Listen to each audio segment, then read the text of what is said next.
आपण पाहत आहात नाशिक खबर न्यूज, जनतेचे हक्काचे व्यासपीठ। येरमाळा प्रतिनिधी। मुंबईतील मुंबई राज्य विधिमंडळाच्या अर्थसंकल्पीय अधिवेशनात धाराशिव कळंब मतदारसंघाच्या आमदारांनी स्मार्ट मीटरमुळे जिल्ह्यातील वीज ग्राहकांवर ओढावलेल्या आर्थिक संकटाचा मुद्दा जोरदारपणे उपस्थित केला। जिल्ह्यात अनेक ठिकाणी सुरळीत चालणारे जुने मीटर बदलून स्मार्ट मीटर बसवण्यात आले, मात्र त्यानंतर ग्राहकांना अवाजवी आणि वाढीव वीज बिले येत असल्याची तक्रार करण्यात आली। जानेवारी महिन्यात स्मार्ट मीटर बसवलेल्या हजारो ग्राहकांना 10 ते 15 हजार रुपयांपर्यंतची बिले देण्यात आल्याचे सांगण्यात आले। अचानक एवढी मोठी बिले आल्याने अनेक कुटुंबे आर्थिक अडचणीत सापडली आहेत। ही बिले भरता न आल्याने अनेक ग्राहक थकबाकीत गेले आणि महावितरणकडून ऑनलाईन प्रणालीद्वारे थेट वीज पुरवठा खंडित करण्यात आल्याचे सभागृहात निदर्शनास आणण्यात आले।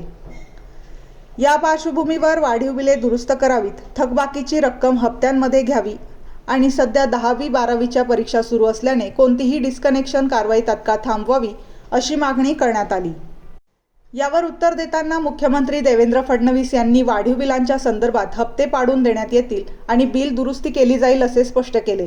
मात्र वीज बिल भरणे आवश्यक असल्याचेही त्यांनी नमूद केले।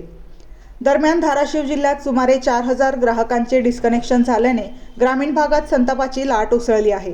परीक्षेच्या काळात विद्यार्थ्यांना अडचणींचा सामना करावा लागत असून या संपूर्ण प्रकरणावर तातडीने तोडगा काढण्याची मागणी जोर धरत आहे।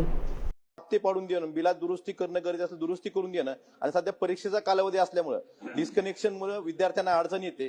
तर हे डिस्कनेक्शन जे सिस्टीममधून झालेले आहेत, हे डिस्कनेक्शन आपण हप्ते पाडून देऊन त्यांचे परत वीज पुरवठा करावा एवढीच विनंती आपल्या माध्यमातून करायची। कोणी हप्ते पाडून मागितले तर निश्चितपणे देण्यात येतील। फक्त एकच आपण लक्षात घ्या की विजेचं बिल तर भरावं लागेल। आता आपण उलट स्मार्ट मीटर वाल्यांना तर 10% कमी बिल करून टाकलं आणि त्याच्यानंतर विजेचे दर देखील आपण कमी केलेले आहेत। त्याच्यामुळे पण तरी कोणाचं असेल तर आपण त्यांना हप्ते पाडून देऊ।